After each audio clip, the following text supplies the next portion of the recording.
صلى الله وسلم عليك يا رسول الله وعلى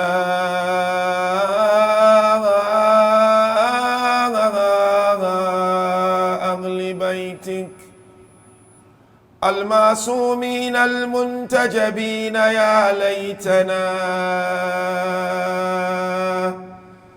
كنا معكم سادتي فنفوز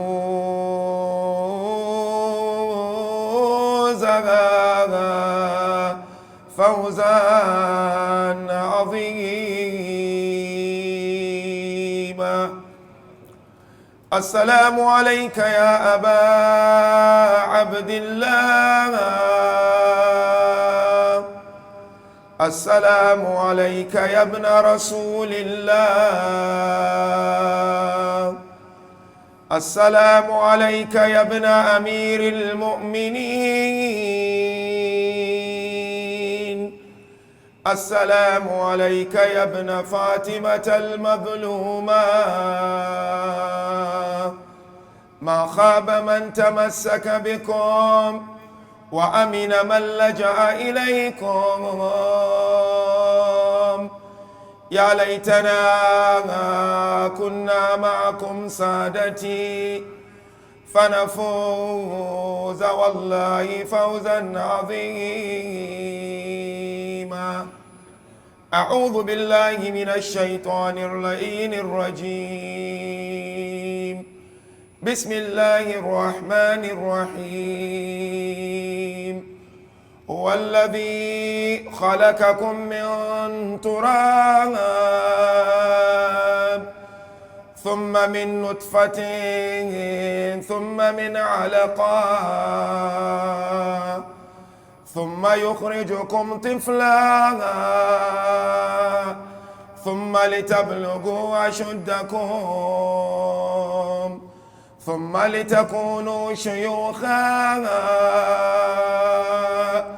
ومنكم من يتوفى ولتبلغوا أجلا مسمى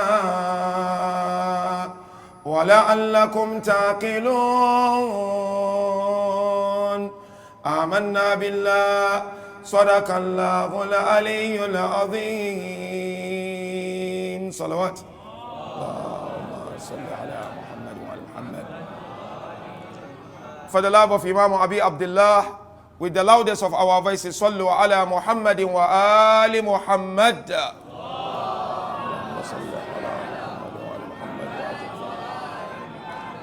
For the purification of our hearts and hastening of the reappearance of our beloved, the 12th Imam, with the loudest of our voices, sallu ala Muhammadin wa ali Muhammad.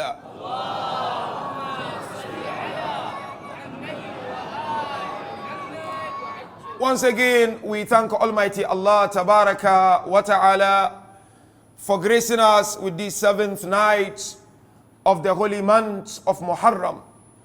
We pray that Allah Tabaraka wa Ta'ala accept our efforts and makes us amongst the true Azadaran of Sayyid al-Shuhada, salawatullahi wa salamuhu alayhi.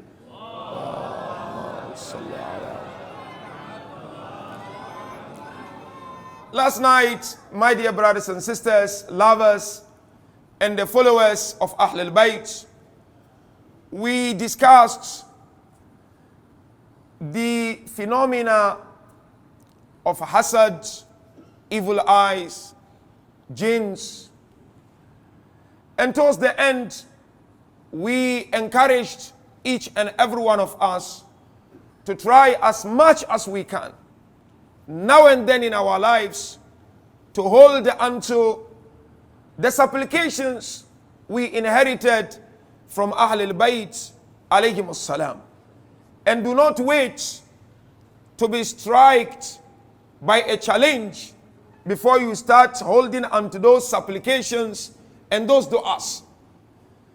Let's try now and then in our lives, in fact make it a daily routine or weekly routine, that you go through these du'as, you go through these a'mals we inherited from Ahlul Bayt, with the sole intention of seeking Allah's protection. The verse I've just quoted is a very fascinating verse. Quran 40, verse number 67. Surah Ghafir. Allah Tabaraka wa Ta'ala in this verse highlights on three main stages of our lives. Beginning of the verse, Allah says, هُوَ الَّذِي خَلَقَكُم مِّن تُرَابٍ. He is the one who created you from dust. ثُمَّ مِن نُطْفَةٍ. Then from the liquid. ثُمَّ مِن عَلَكَةٍ. Then from the clinging cloths. ثُمَّ يُخْرِجُكُمْ طِفْلًا. Then he brings you out as a child. So that's the first stage. Childhood stage. ثُمَّ لِتَبْلُغُوا أَشُدَّكُمْ. Then you reach your strength. Youthful stage. ثُمَّ لِتَكُونُوا شُيُوخًا. And then you reach to the elderly stage. You become elders, and that is the third stage. Allah towards the end, he said, وَمِنْكُمْ مَنْ يُتَوَفَّى. Out of you, there are those who are made to reach their death, min qabl, before. وَلِتَبْلُغُوا أَجَلًا مُسَمَّى. And so that you reach a specified time in which is written by Allah. وَلَعَلَّكُمْ تَعْقِلُونَ. So that you may reflect. Now, departing from this beautiful verse, our topic of tonight is nurturing ambition in youth and supporting their growth to success. Tonight's discussion is for the youth, but there are benefits for all of us, whether youth or not youth. Stages of the examination of tonight are of the following stages. The first stage, we'll look at youth. Who is youth? What are their challenges? What are their opportunities? And we'll definitely encourage our dear youth tonight, inshallah, to do a lot in making sure they achieve success, not only in this world, but in the hereafter. The last stage of our examination will then focus more on ambition. What is ambition? What are the elements of ambition? What is it that I should do to enhance my ambition? And towards the end, what I should not do. Because if I do, I will not be able to achieve my ambition in life. You see, mu'mineen and mu'minat, Allah Tabarak wa Ta'ala is so merciful. Allah is great. Allah always gives His servant ample opportunities to bring the beauty out of them. And hence, Allah made our lives in different stages. At one point, we were young, we were children. And if you recall very well, we discussed about children and what is it that we should do as parents towards our children. Childhood stage of the life of each and every individual is crucial. It's so important. You may have a child, and sometimes one may think the child is too playful and there is nothing here. But what you do at this stage will inform the next stage of the life of that child. The second stage is the youthful stage, which is of utmost importance.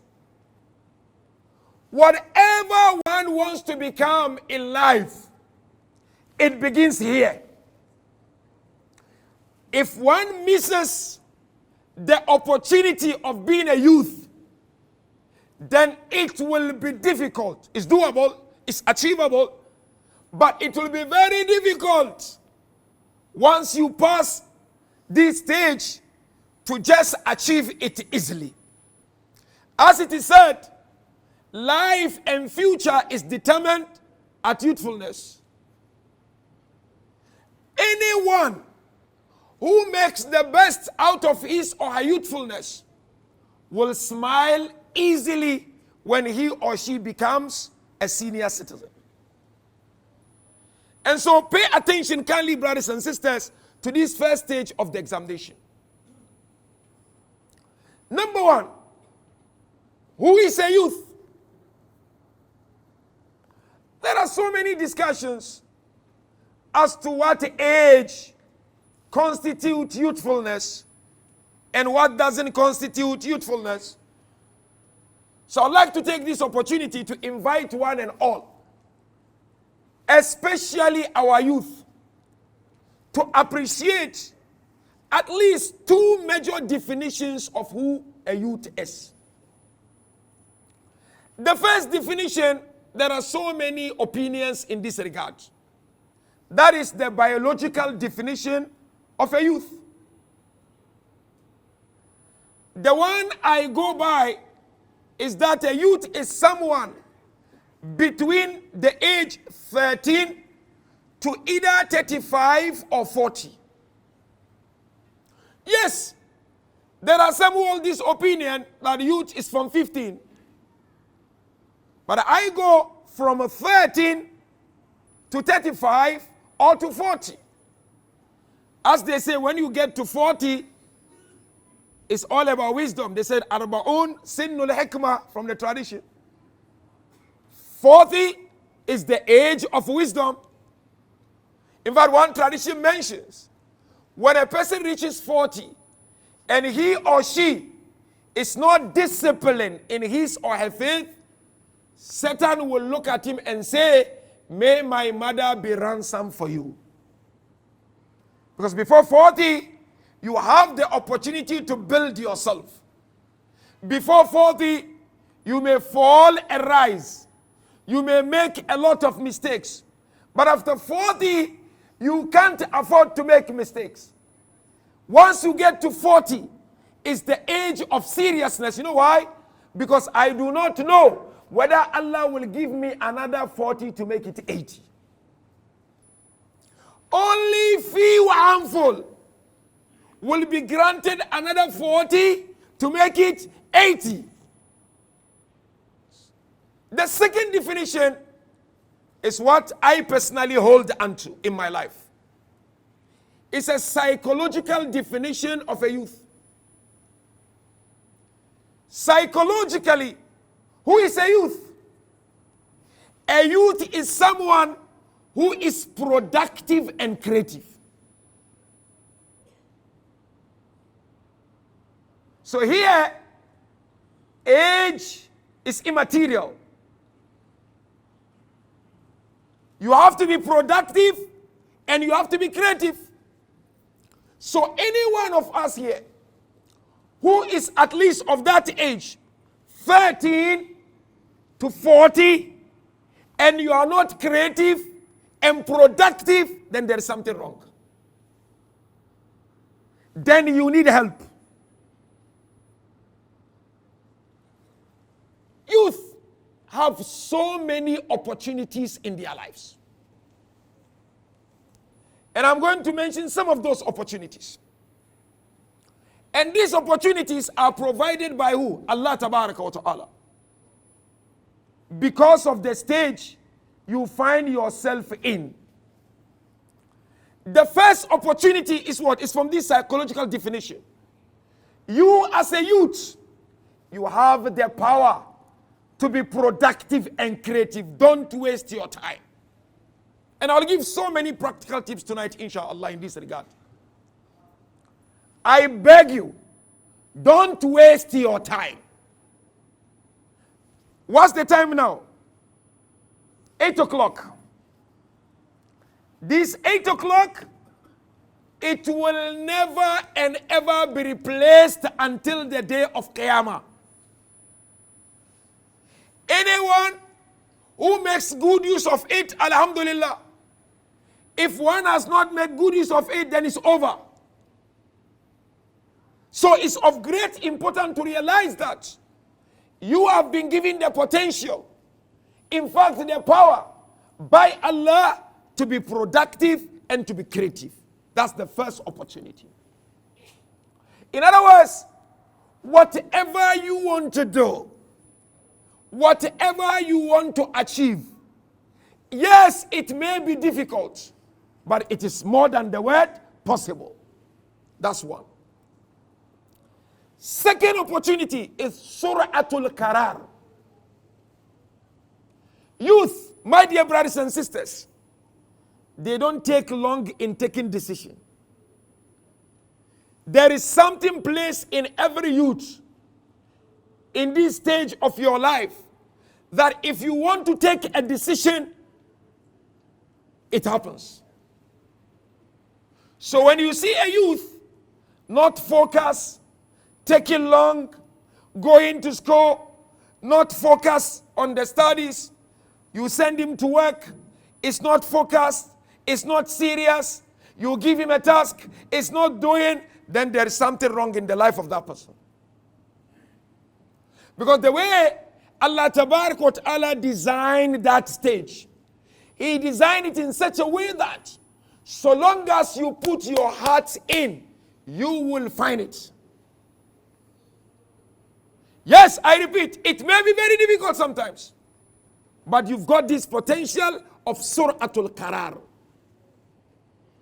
The third opportunity or a blessing any youth has is qabilul litaghyir. Youth is not difficult to change. You know, the stage where change is difficult is the senior citizens. And you know why? Because they've been doing it for many years. Now suddenly you want them to stop. That's why sometimes youth in the community, when you want a change, it takes 1 year. Sometimes it takes 2 years. Sometimes you want to move this alarm to that place because an elderly person is running ahead. You have to negotiate. You have to go to that red tape.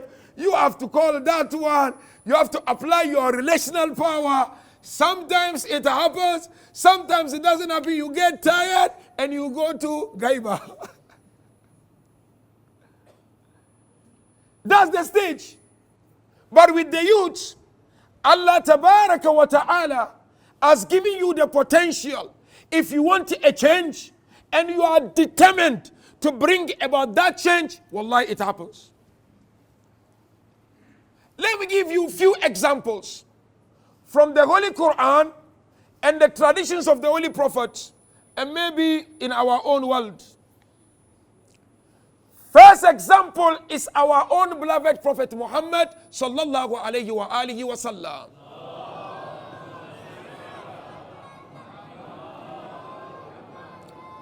Prophet became a prophet when he was youth. Not only in the case of our beloved prophets, in the case of so many of the prophets of Allah Tabaraka wa Ta'ala. And the reason as to why Allah appointed them to be prophets when they were youth is because that is the time. That's the time when one is energetic. That's the time when one will be able to achieve more. Typical example, our own beloved first Imam, Imam Amirul Mu'mineen, salawatullahi wa salamuhu alayhi. Allahumma salli ala Muhammad. In a famous line, La fata illa, wa la sayfa illa, la fata. Fata simply means youth. There is no youth like Ali. So the roles that Amirul Mu'mineen alayhi salam played, he played those roles when he was youth. Because at that stage, he was energetic. The energy was there. And Amirul Mu'mineen alayhi salam led so many events under the guidance of our beloved prophets.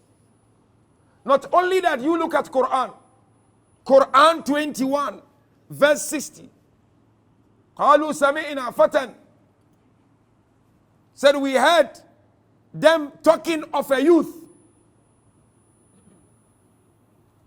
What is the name of the youth? Said يقال له Ibrahim.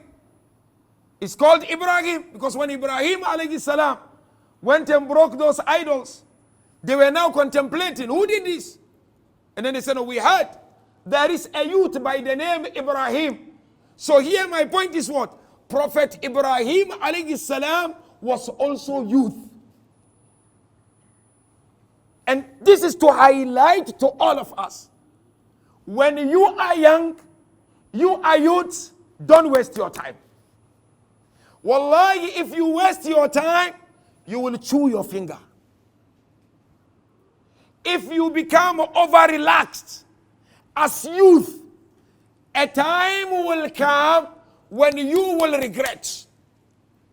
I've seen people, when they were youth, not disciplined at all with their religion, not disciplined at all with their livelihood. When they became old, they tend to regret. You heard of Mus'ab ibn Umair.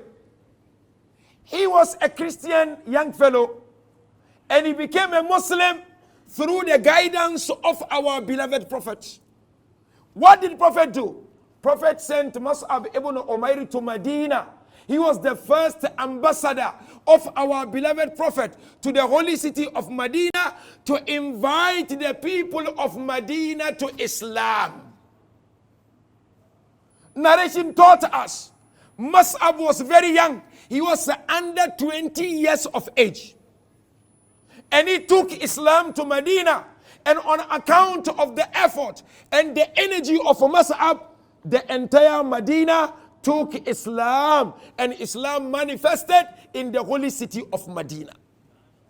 I'm giving this example before we go further to inspire you and myself. Any young fellow sitting here, any youth sitting here, regardless of your challenges, things will be tough. There will be difficulties in life. But be rest assured, Allah loves you so much and He has created you in such a way that if you are determined to get out of those difficulties, regardless of the level of those difficulties, you should be able to get out sooner or later. Allama Hilli, he became Allama and a great scholar in a true sense when he was under 20. Allama Hilli wrote so many books when he was under 20. This is to inspire I and you that don't waste your time. I repeat, don't waste your time if you can count so many times. Because I see some of our youth, not all, waste their time and eventually they regret. Allama Hilli was very young. As young as he was, he strove, he determined, and he was very productive and creative in his life. Up to date, not only she has benefit from Allama Hilli, the entire humanity are benefiting from Allama Hilli. Our youth, you are the creams of our community. The banner of this religion is your hand. It's in your hand. And the sustenance of the school of thought of Ahlul Bayt is in your hand. Our elders, they've done their part. They built these structures for us all over the world. Now it's my turn. It's your turn to take it to the next level and just not to stay where the elders left us. Yes, there are so many challenges our youths are faced with today. Allow me to mention some of those challenges, and then we go to the main part, which is ambition. The first challenge, which I personally feel, in fact experience, seeing it in our youth, is that good number of our youth think that they know it all and they are independent. Especially after getting those degrees. When they start making those monies, or when they have exposure to the world, they've traveled a lot. Some of them think that, you know what, these elders, we don't need them anymore. We are independent. That is wrong. Wisdom, you don't buy. Wisdom, you don't learn. Wisdom, you have to follow the wise person and follow the footsteps of a wise person. Then eventually wisdom will come to you. Al-hikmatu du'alatul mu'min haythu wajadaha akhadhaha. He said wisdom is a lost sheep of a believer. Wherever believer finds wisdom, believer takes wisdom. So don't think you are independent, you don't need anyone else. This gray hair doesn't come by chance. Although some gray hairs are out of stress. Maybe mine. So that's the first challenge I see. The second challenge is identity crisis. Our youth in this day and age go through a lot of identity crisis. Let me give you a few examples. One example, you find yourself at a place, maybe business meetings. I'm sure our elders also sometimes go through these challenges. And then a lady comes, no Muharram. She said, "Hi, Mr. So and so. Are you going to shake the hand? What are you going to do? Hi. I want you to follow me. Just pay attention." Islam says don't shake. Western civilization says shake. Or the country law allows you can shake. And it's a big business.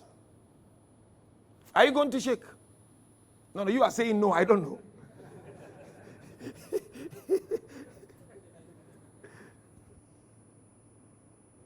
It's an identity crisis that good number of our youth, even elders, are finding it difficult to navigate. Of course, primarily you can't shake. No, you go to school or university. A lady who is your classmate, whether Muslim or non-Muslims, it doesn't matter. She comes to, "Hi. What are you going to do? Will you do like this or you'll go like this?" Allah. What are you going to do? Habibi, will you do like this? To give her some warmth? Or you will go back? What if you go back if you fall on your back? Identity crisis, because Islam says don't. It's difficult for the youth, I agree. And your laws or the civilizations we have says there's nothing wrong you can do. Now, for example, you find yourself around a table where liquor or alcohol is served. Islam says don't sit there. But there's a big deal here. You're going to sign a big money. Oh, no, this is one-to-one to build the relationship so that you can get some benefit. But Islam says don't sit around a table where liquor is served. Are you going to sit or not? Look at another example. Excuse my word. Islam says you cannot keep a dog unless for security reason if need be. Because some youth come, you know what, yeah? What I like the most is dog. I want to keep. So what are you going to do? We have identity crisis. Today, another identity crisis we have is gender crisis. Gender crisis. Somebody may come and say, "No, I feel like I'm a woman." Somebody will say, "I feel like I'm a man." It's a crisis. Are you this one or that one? No, I'm just giving examples. Just bear with me. You reach marital age. The only one you see is non-Muslim. You want to marry non-Muslim. You come home, your parents said no. But you said, no, I want to marry non-Muslim. What do you do? Do you go for it or you don't? It's identity crisis. No, hijab. Hijab. I feel like this hijab is not necessary. Somebody may say that. Islam is saying, should I wear? No, it's too hot. No, when I wear, I don't look good. Because these are all identity struggles our young ones are faced with. Of course, there are elders who are also faced with this identity crisis.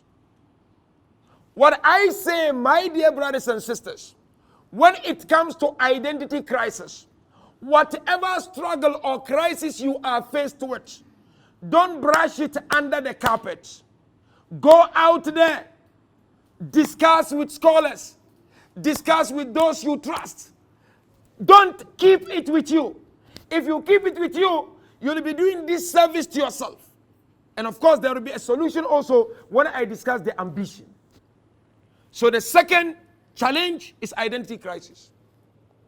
Third challenge, peer group pressure. You know, I was here 2 years ago in Shah Ramadan. And I see many people eating pariki.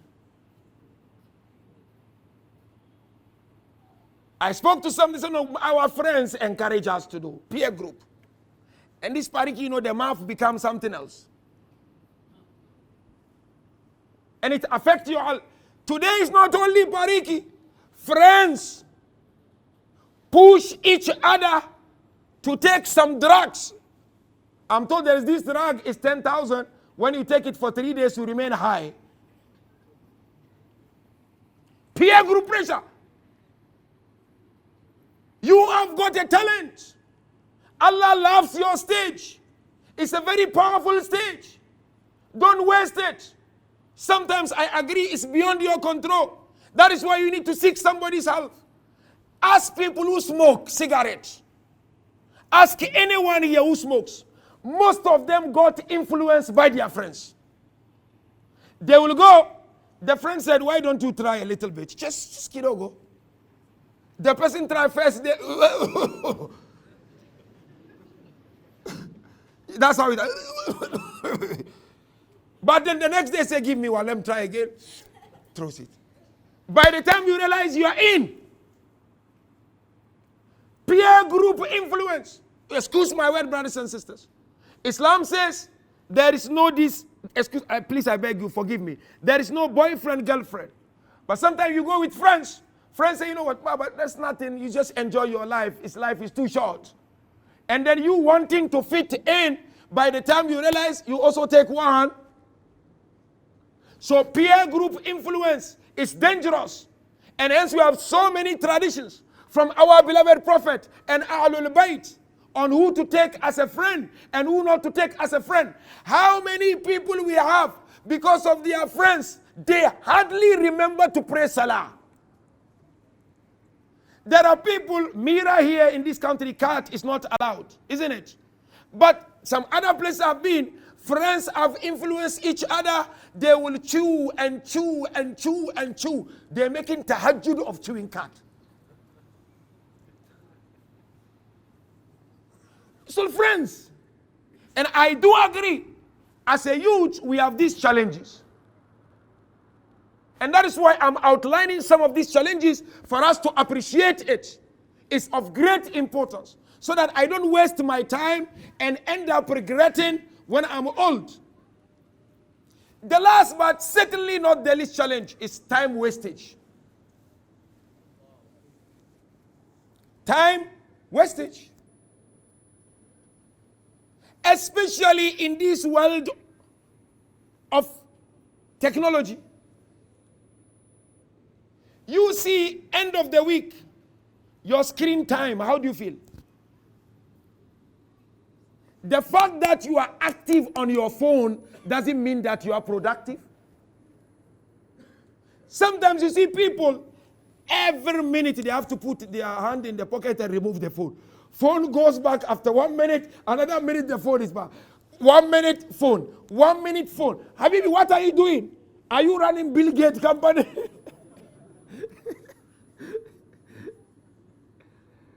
For me, it is very important. Because we want solid, productive. I'm not saying our youth are bad. But we want to be more productive. So time wastage is not allowed even within the religion of Islam. So these are challenges. Now let's go to a broader solution and kindly pay attention to this. That's the second stage of my examination. You are kindly requested to move forward. Sallu ala Muhammad wa ali Muhammad.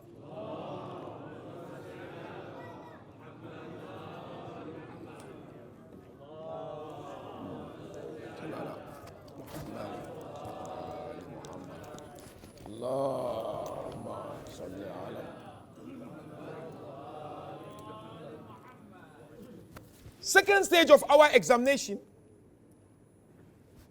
is to discuss ambition. Because I personally believe being reasonably ambitious by all standard will help us navigate through some of these challenges. So you're going to look at ambition. What is ambition? What are the elements of ambition? What should I do to enhance my ambition in life? And what I should be careful about not to do. Because when I do them, they will destroy my ambition. There are two types of people, my dear brothers and sisters. Kindly pay attention to this. The first, they are ambitious people. Some people, they're ambitious. The second, stereotypical.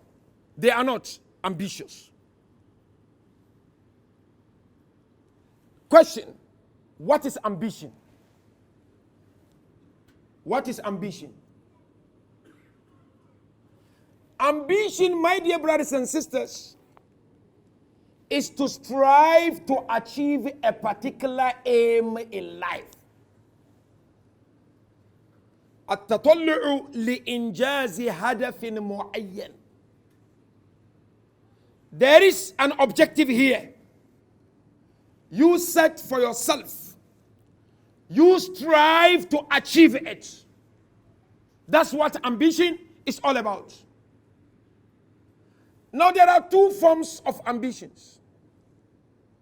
Reasonable ambition and unreasonable ones. I am discussing reasonable ambitions. Unreasonable ones, it will not happen, don't worry yourself.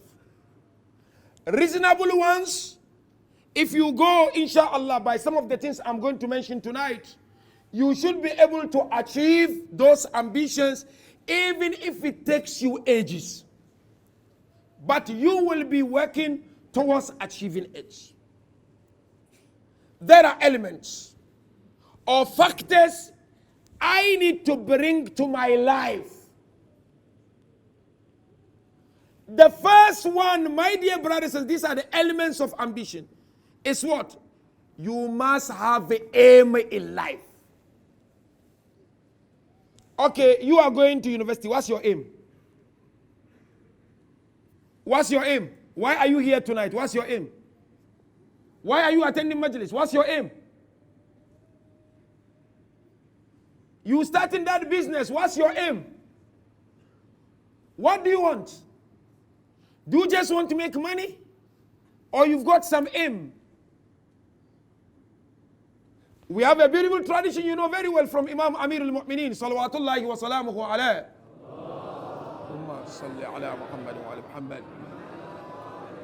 رحم الله عبدا عرف من أين وفي أين وإلى أين. May Allah blesses the servant who knows where he was, where he is, where he is going to. Aim in life. I saw many youth sometimes, they go to university, they take a course, first year, second year, after second year they call their father, mother, I can't do this, waste of time. I know some, they go loan, they take money, they borrow. They start something. They've been advised, please take it easy, take it easy. No, I'm going to do it. After 1 year, 2 years, money lost, they can't pay, they regret. You have to be ambitious, but be reasonable and have aim in life. You cannot be a successful youth, Shi'i youth, without having aim in life. You need to be able to put a hand on a heart at any point in time in life to say, this is my aim, this is my objective. True lover of Ahlul Bayt always knows his aim and objectives. That's the first element. Second element, athika to be that, believe in yourself. Difference between believing in oneself and being arrogant. Because some people, when we talk of believing myself, mean what? Nobody can say anything to me. You cannot even advise me. That's not believing, that's being arrogant. So you have the money and so what? Are you walking and the mountain is being broken? Does Quran mention, are you taller like the mountain? Believe in yourself in the sense that God is there for you, regardless of the limitations and regardless of the challenges. And that is why, again, Imam Amirul Mu'mineen, salawatullahi wa salamuhu alayhi, he said, A'kalun nasi man jama'a uqulan nasi ilay. Beautiful, wallahi. Imam says, the wittiest person, the most intelligent person is the one who combines his intellect with that of others. That's believing in something. You need to take advice. You need to consult. Don't just go about doing things because, no, I can do it. No. That's number 2 element. Number 3 element of ambition is what? Al-istiqlal. Independence. What do I mean by independence? Try not to rely on being spoon-feeded. Parents, don't spoil your children by spoon-feeding them. Let them earn it.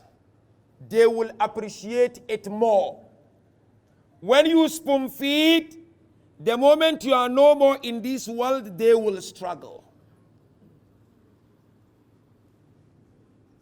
And that is why the Holy Prophet, sallallahu alayhi wa alihi wa sallam,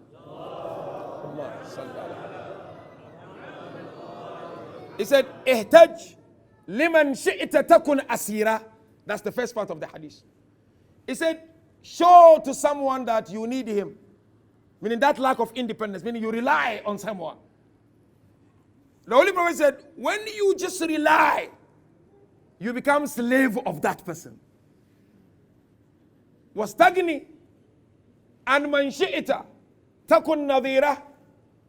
No, be free from what is with people. You become like them. Wa ahsin liman shi'ta takun amira. And be good to anyone you want. Meaning now you're on top of your game. You've got that independence. You become the chief of that person. So the third element of ambition is what? My dear brothers and sisters, try, be yourself. There are some small challenge when they start working or studying or business, they can't sleep. The father has to massage them. The mother has to massage them. Life doesn't work out that way. Wallahi. Learn the hard way. When you learn the hard way, you get there easily. And the fourth element of ambition is sense of responsibility. You cannot be ambitious if you do not have a sense of responsibility. And there are so many traditions from the Holy Prophet and Ahlul Bayt alayhimus salam on the importance of having sense of responsibility. You as youth, whatever you do in life, do in moderation. When you do in moderation, it highlights that you have a sense of responsibility. Hence, you know the famous tradition very well. Benefit from your youthfulness before you become old. This tradition is calling for sense of responsibility. That now you are youth. If you don't make the best out of this period of your life, when you grow old, you're going to regret. You are going to regret. Build your life now. Go through all the challenges. Work very hard. Try as much as you can. Don't be lazy at work. Don't sleep on the desk. Don't sleep on the laptop. When you study, study high. Have this sense of responsibility. Eventually you will benefit. That part of tradition you know very well. Benefit from your health before you become sick. Meaning what? When you are healthy, you must have a sense of responsibility. Now you are healthy. You do not know when anything will happen. How many people have been diagnosed of cancer? How many? We always making amman yujib al-mutarra, young and old. People are ill. People are sick. Now you are healthy. Make the best out of this. The other part of the tradition is that benefit from your time before you become busy. True. Most of our youth here, you don't have children. You may be married, but some of you don't have children. Wallah, make the best out of this time. Work very hard. Invest if you can. Save money. Study. Improve yourself. Build your self-capacity. You know, improve in your religion before you start having your first child. Otherwise, the journey will be very long.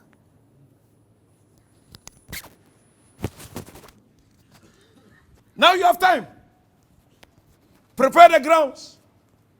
Children today are very expensive.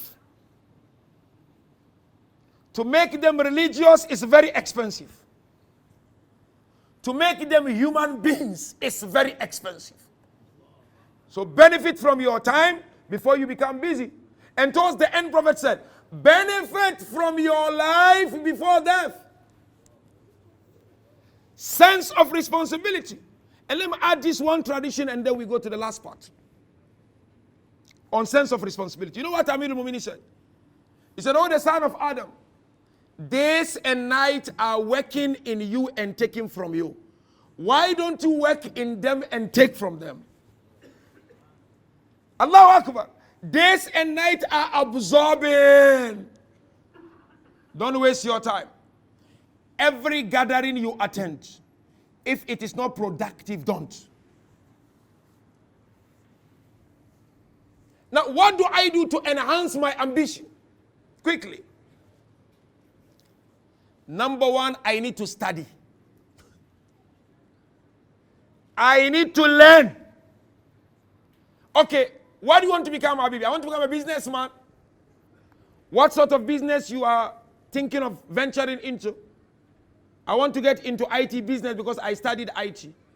Enhance that knowledge. Improve that knowledge. It doesn't happen overnight. Knowledge is important. It opens doors of blessings. You cannot say that I'm enough now. The knowledge I have is enough. You can't. Number two is community and house environment. We need a community and houses where people are encouraged to be ambitious. In all standards, we need that type of a community. If you find yourself in a family or in a community where ambitions are not encouraged, then you're going to have a long way to go. It's an element that can enhance your ambition when the environment you live in is encouraging for you to be able to achieve your ambition in life. Now, last part. Things we should be worried about and be careful. Laziness. Laziness. You know, Amir al-Mu'minin said, whoever is lazy when it comes to his or her dunya, he will be even more lazy when it comes to akhirah.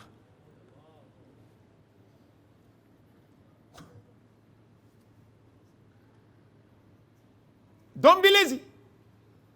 You have the energy. Use the energy wisely before it's too late. Number two thing you should not do at all. Don't be too playful as youth. Some people, they sit baraza, they waste 1 hour, nothing productive.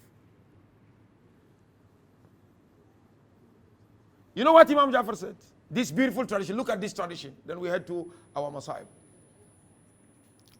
Imam Jafar said, every hour wasted in this dunya, it will be a loss for a person on the day of Qiyamah. 1 hour you waste in this world, you will regret that hour on the day of Qiyamah. And one hadith Imam Jafar said, every minute wasted, one will be questioned of it on the day of Qiyamah. And so therefore, let us try, my dear youth. Let's take examples of people like Thomas Edison. Thomas Edison was from a very humble family, but he invented electricity. He did not only invented electricity, he invented more than electricity. So many things. Shaheed Baqir al-Sadr, Qaddasallahu nafsahu al-Zakiyya. At very young age, from a very humble family, Shaheed Baqir al-Sadr. Very humble family. They had nothing. But he became a great expert in philosophy, in Islamic economics. His books are out there for all of us to see and benefit from. Bill Gates, for example, just an example.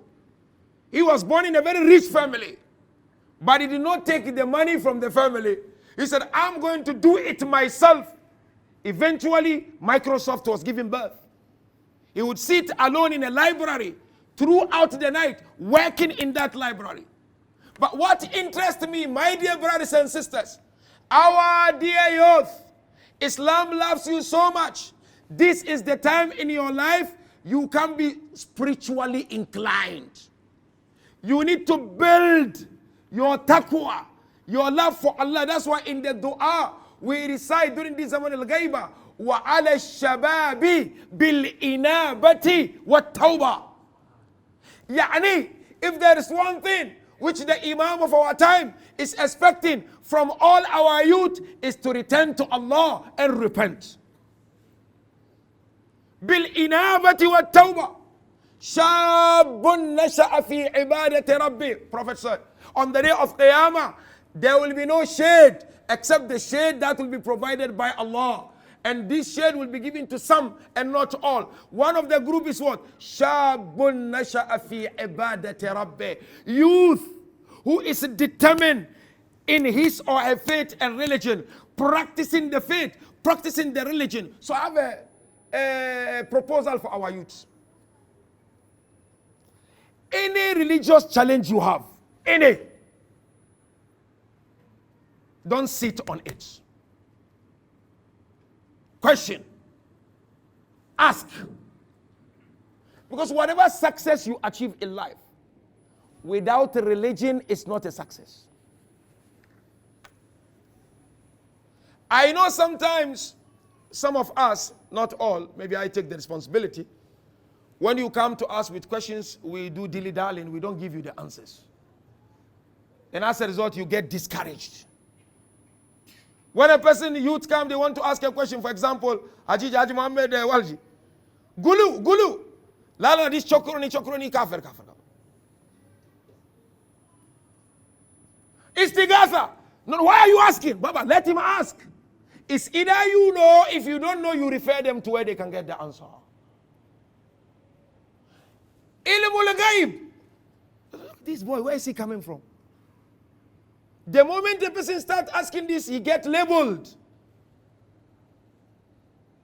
And youth are such that if they don't get the answer, they will go somewhere and look for the answers.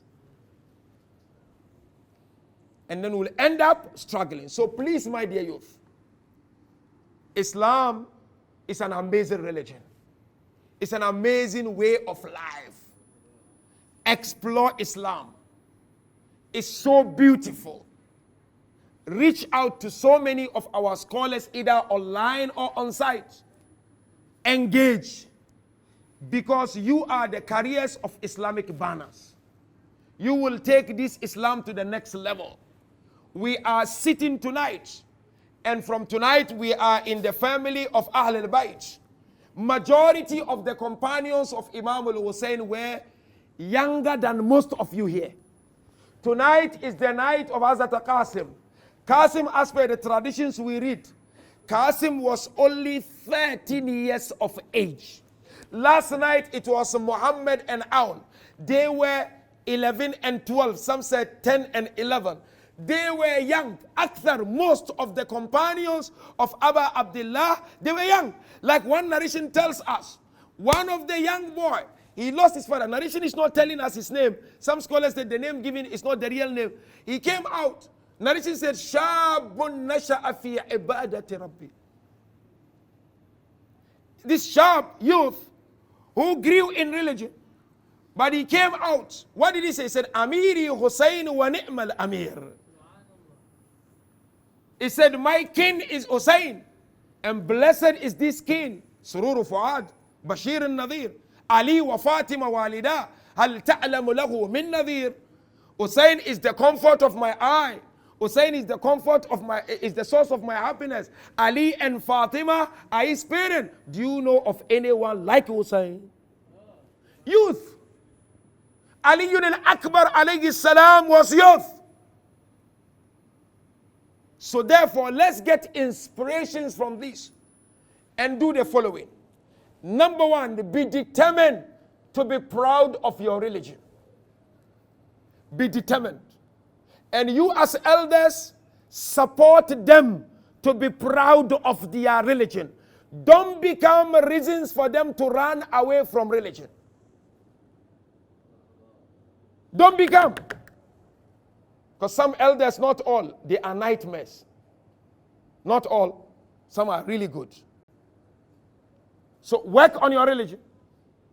Number two, if you are a student, you can't settle for low.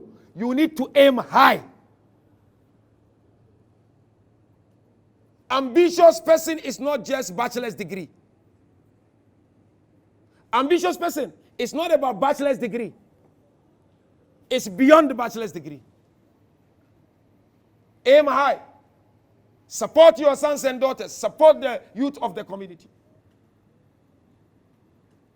Number three, that one maybe I may be biased here a little bit. We need to encourage some of our youth to go to Hausa. Otherwise, future is blank. Because most, they don't want to go Hausa. Go Hausa, Lola, Hausa, there is no money. Barabar. Hausa, go, la, she know Hausa, Sheikh Nuru. Hausa what? I will watch online.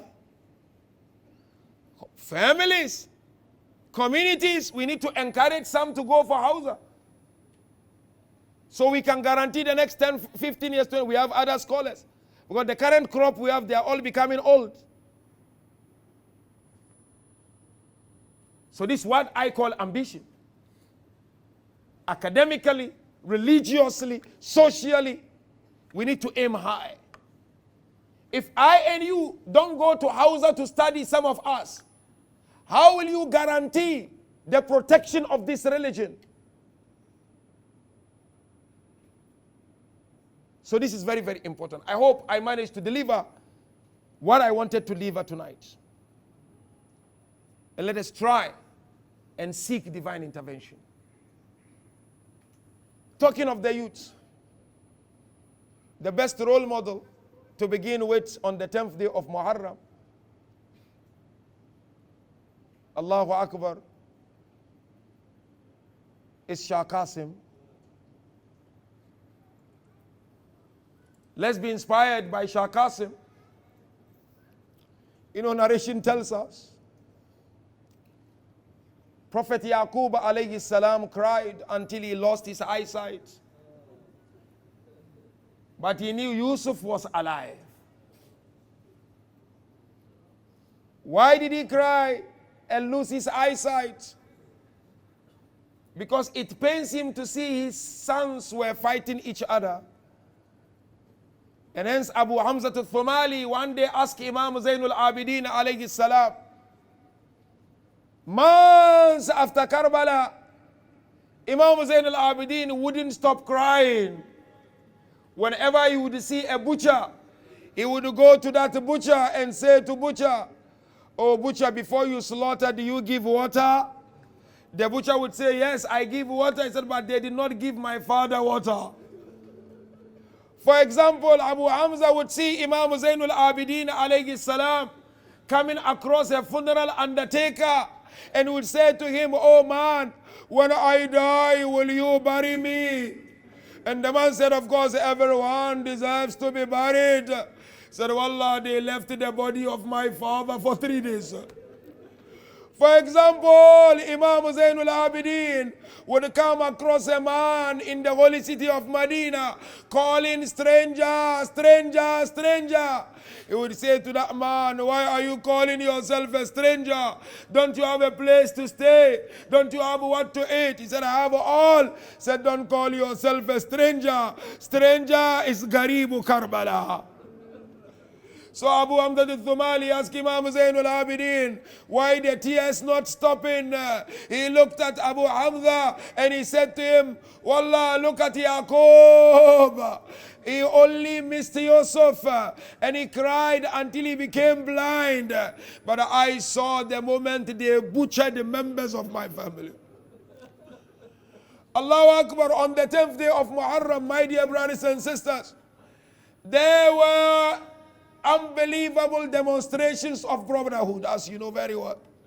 Muhammad and Aun showed brotherhood. Muhammad and Ibrahim after Karbala showed brotherhood. Abbas and Hussein showed brotherhood. Likewise, the sons of Imam Hassan al-Mujtaba. One of them is Qasim, and one of them is Abdullah, the son of Hassan. You know, this Abdullah, my dear brothers and sisters, they attacked Imam al-Hussein. And you know how they attacked Imam al-Hussein? Arrow came on the forehead of Hussein. When Hussein was trying to remove the arrow, one arrow came on the chest of Hussein. When Hussein was trying to remove that arrow, they showered Hussein with arrows. Eventually, Abu Abdullah alayhi salam fell on the ground. Some scholars, when they describe, they said Hussein was like a hedgehog on the ground. But Abdullah, upon seeing Abu Abdullah surrounded by arrows, he rushed to the body of Hussein. He said, before you finish off my uncle, I will protect my uncle. He went and sat next to the body of Abu Abdullah. But Umar called out, finish him off. What they did, they shocked the right hand of Abdullah. But the moon of all the sons of Imam Hassan al-Mujtaba is Qasim alayhi salam. Narration tells us Qasim walked towards Abu Abdullah. As he was walking towards Abu Abdullah, he heard Imam al-Hussein calling, Al min nasirin yansuruna. Is there any helper to help us? When he got to Abu Abdullah, he said, uncle, kindly allow me to go and participate. Abu Abdullah looked at him. He said, Qasim, you are amanat to me. Stay behind, Qasim. Go back, Qasim. Narration told us Qasim decided to go back. While he was going back to Khaymaga, he overheard Abu Abdullah, Hal min nasirin yansuruna. He came back to Abu Abdullah. He said, uncle, I heard you calling for help. Abu Abdullah said, stay behind. Qasim said, my father said, there will be a day when he will not be there. There will be Garibu Karbala. Oh, my son, support Garib of Karbala. But you know, Abu Abdullah said, no, Qasim, go back. This is where the musibah begins. Allahu Akbar. Qasim then went back. His mother Ramla, she asked Qasim, Qasim, why are you back? Uncle said, I am young, I am amana. One narration says, when Hussein said, you are his amana, he looked at Abu Abdullah, he said, if I'm amana, you are wasiyah to me. But the mother of Qasim gave Qasim a letter. Take this letter to Hussein. Qasim took that letter to Hussein. The letter was the wasiyah of Imam Hassan al-Mujtaba. Abu Abdullah opened the letter. He read the letter. What does the letter say? Oh Garibu Karbala, there will be a moment when I will not be there. My sons will be there. Allow my sons to represent me. That broke the heart of Abu Abdullah. Abu Abdullah then held the hand of Qasim. He took him to Khaymaga. When he got to Khaymaga, he opened a box. In that box there was a sword, there was a turban, and there was a rope. Abu Abdullah took that turban. It was the turban of Imam Hassan al-Mujtaba, and he placed it on the head of Qasim. He gave him the rope and the sword. But you know what Abu Abdullah said to him? He said, now go and bid farewell to Zainab. Qasim then headed towards Khaymaga. The moment Zainab saw him coming, she said, is this Hassan or Qasim? She said, oh Qasim, note that it hurts your uncle Hussein to see you like this. Because Hussein, on the 19th of Ramadan, your father Hassan and Hussein were there for me. And Allahu Akbar, Sayyidah Zainab said to Qasim, when we lost our mother Fatima al-Zahra, your father was there for us. Zainab bid farewell. Qasim came out. Abu Abdullah hugged him. Qasim then headed towards the battlefield. You know what happened. Take your hearts to the holy land of Karbala. We are told every moment Qasim would kill someone, he will call out, oh Uncle Hussein, oh Uncle Abbas, are you proud of me? But you know what narration says? Please listen to this line. Qasim was on his horse. Qasim was fighting back as they were fighting Qasim.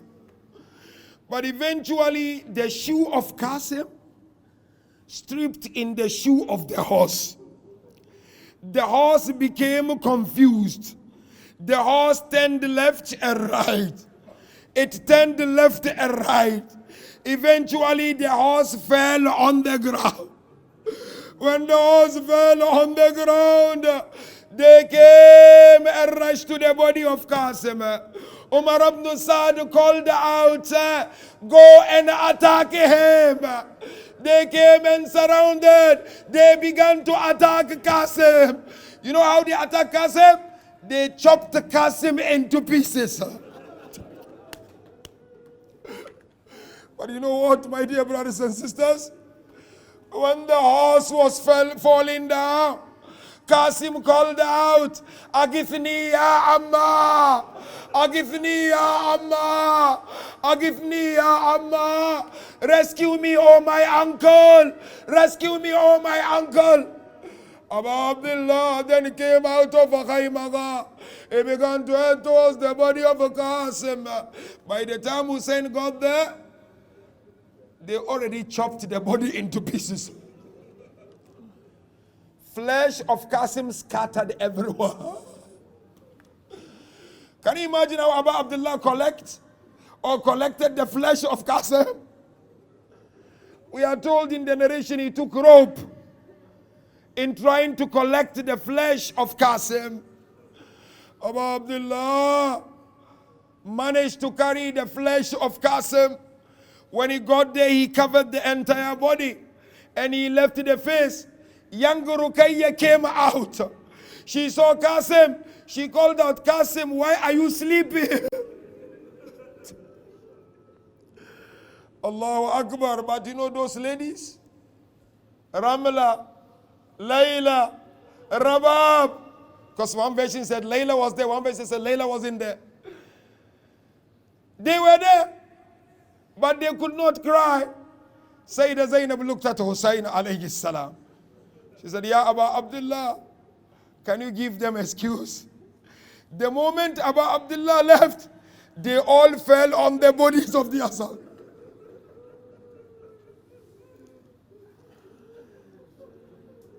Ala la'natullah ala al-qawmi al-zalimin. Inna lillah wa inna ilayhi raji'un.